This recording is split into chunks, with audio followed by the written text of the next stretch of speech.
The following is a full Twitter post. I'm just going to read it in full that I wrote on July 1st, 2021. We'll force every cracker to read Settlers in the Re-Education Camp. No, you won't. You'll be shot. There isn't going to be decolonization or land back or whatever. And at any rate, these are all dependent on bourgeois property rights and harken the arrival of indigenous capitalism, etc. The pot will continue to melt and the proletariat will continue to be refined therein. Hell, the upper strata of indigenous peoples don't even really want decolonization except as a political goal.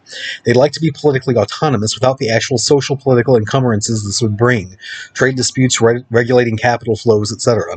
And the lower strata are dependent upon government largesse in most of the colonial countries. Being independent would lose them much of the support systems they depend on, certainly if independence were achieved on a loose-knit tribal basis. The only true believers in this are, again, the middle classes, and again, this means most of you. The land back movement is basically a political Enya. What I think you expect is that if you rally the people of color and all the oppressed of the world, you can save yourselves from your impending Great Reset-induced immiseration without actually empowering the proles. You can't, you won't, you'll fail. This is simply a statement of fact that the whole land back decolonization movement that's gained steam since 2018, 2019 is basically an ideological function of morally complicit middle class people who want to make it seem like they're doing something, as the whole left always is.